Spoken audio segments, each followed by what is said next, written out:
Maar voordat we de oude motor gaan verwijderen, laat ik jullie graag nog heel eventjes zien hoe dat deze werkt.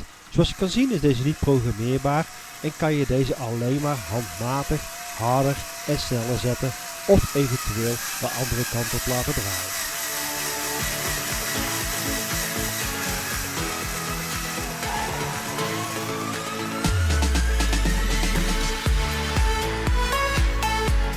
Nou, laten we de oude motor en oude powerhub gaan verwijderen van het reuzenrad, zodat we daarna de nieuwe motor kunnen plaatsen. Nou, er is daar uiteraard geen standaard handleiding voor, dus het is een beetje proefondervindelijk bekijken hoe dat we dat het beste kunnen doen. Maar het beste is natuurlijk wel om de motor rechtstreeks te kunnen aansluiten, zodat we niet allerlei moeilijke koppelingen moeten maken. Nou, zoals je kan zien is deze nieuwe motor iets groter dan de oude motor. Dus daardoor kan je deze niet één op één weer op dezelfde positie terugplaatsen.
Nou, nadat we de nieuwe motor op de nieuwe positie hebben geplaatst en goed vast hebben gezet, kunnen we gaan beginnen om deze te programmeren met de software Pyrex. Om deze Lego Hub te laten werken met Pyrex, moet je deze eerst voorzien van nieuwe firmware software. Ik verwijs graag naar een van mijn eerste video's daarover op mijn YouTube kanaal. Nou, ik heb eerst bekeken wat de goede snelheid is voor de motor om te draaien voor de gondels van het reuzenrad. Dat heb ik bepaald op 60. En daarnaast heb ik een draaiduur van 2 seconden ingebouwd om eens te kijken hoe dat er dan uitziet. Nou, we verbinden de Lego Hub voor het eerst via Bluetooth met de Pyrex software om vervolgens het programma uit te voeren. En we zien dus dat het reuzenrad elke keer 2 seconden draait, stopt en weer 2 seconden draait.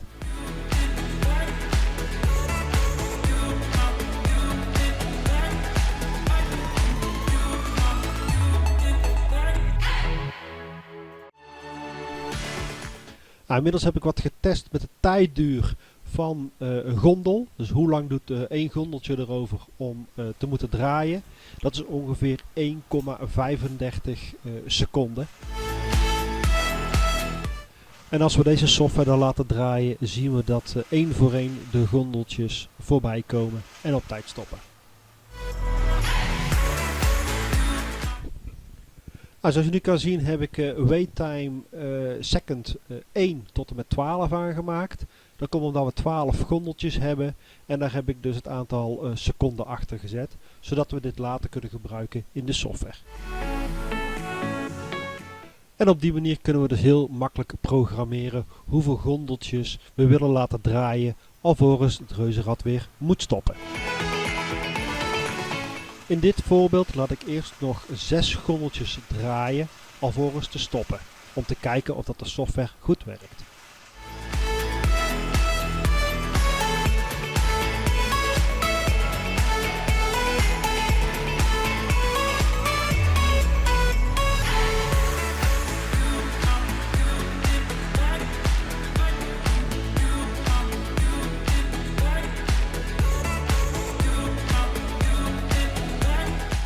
Het lijkt me nu leuk om een random wachttijd op te geven, zodat de software zelf bepaalt hoe lang het moet wachten voordat een volgende ronde weer gaat beginnen.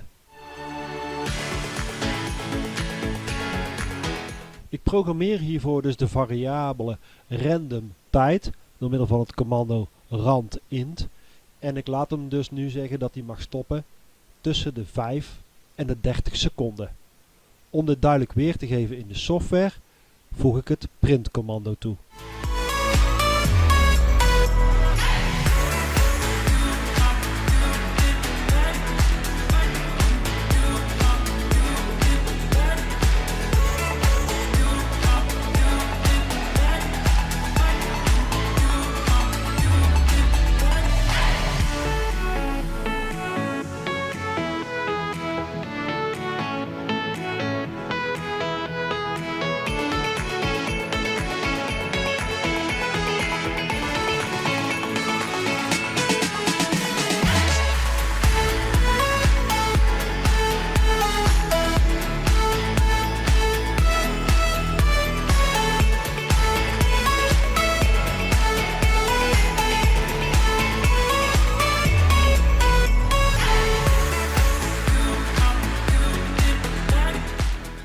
Nu is het wachtcommando tussen de 5 en de 30 seconden best lang, dus voor deze demo pas ik het aan tussen de 2 en de 5 seconden.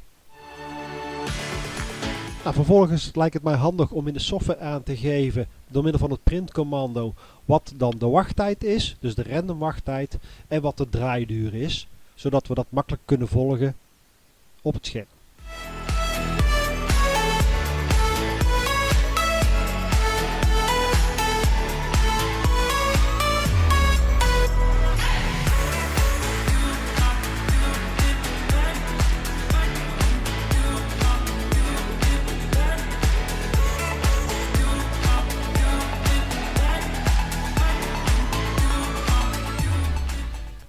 Nou, zoals je dan kan zien in de software hebben we nu verschillende blokken qua draaitijd en wachttijd. Dus de ene keer laten we 9 gondeltjes ronddraaien, de andere keer 4 gondeltjes of 2 gondeltjes. Wat een random mooi effect geeft op het geheel.